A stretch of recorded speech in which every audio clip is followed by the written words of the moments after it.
Depuis 2 disques, enfin, là c'est mon 4e album sous le nom de Kid Loco. Le premier était à base de samples, c'était French Touch Trip Hop comme on dit.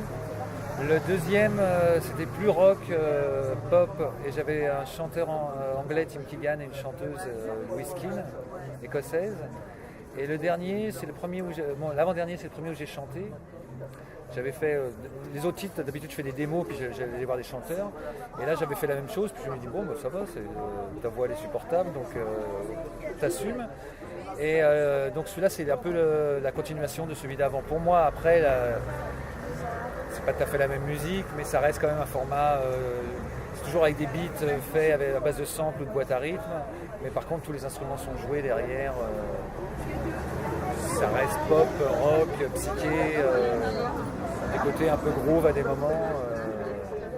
Mais celui-là, je trouve assez proche de mon précédent.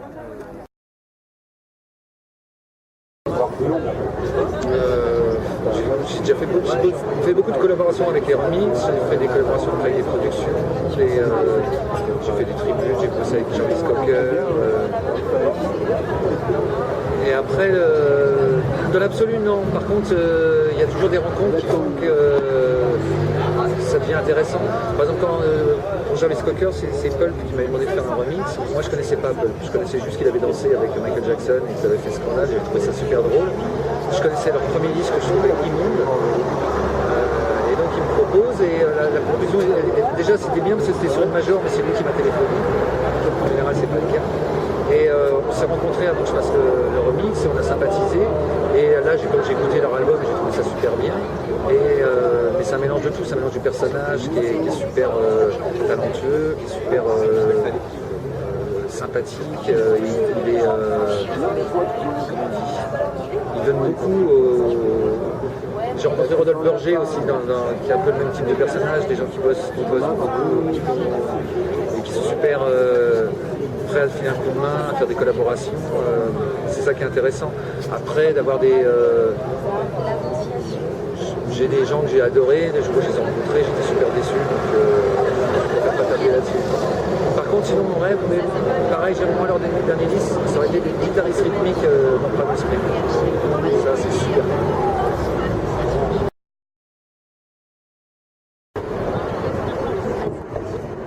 Je vais pas m'en plaindre, ça m'a permis de vendre beaucoup de disques, puis c'est un moment auquel j'appartenais. Après, aujourd'hui c'est un peu compliqué parce que c'est pas French Touch, non, ça me gêne pas.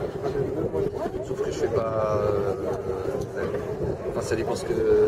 C'est plus de la musique électro ce que je fais, donc c'est un peu gênant aujourd'hui de me retrouver dans les bacs électro. Quand tu vas à la Fnac, électro c'est David Guetta.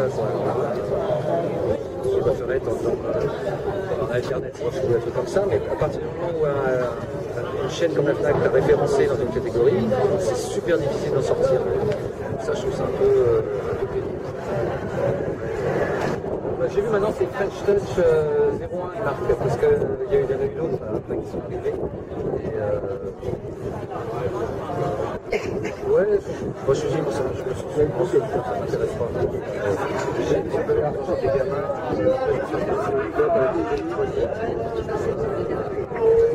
les étiquettes. Mais ça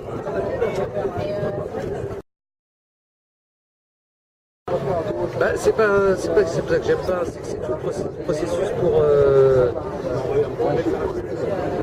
Moi j'ai pas de groupe, j'ai monté un groupe, à chaque fois je fais tout, je suis tout seul dans le studio.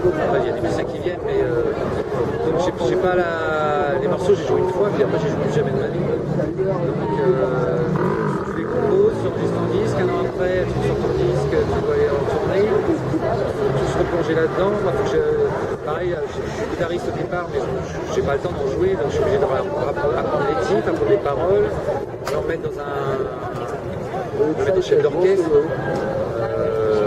J'ai du mal à mettre un chef d'orchestre tout seul, donc là, quand il y a plusieurs personnes.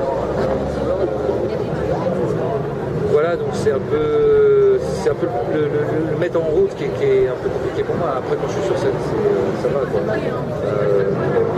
Quand tu fais qu'un seul concert, c'est un peu stressant. Une fois que tu es en tournée et que tu en as fait une dizaine, ça roule.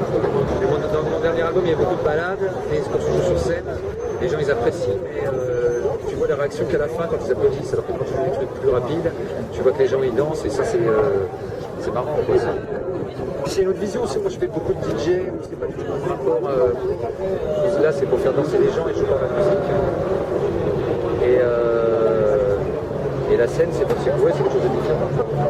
Quand j'ai commencé à faire DJ il y a une quinzaine d'années, je flippais.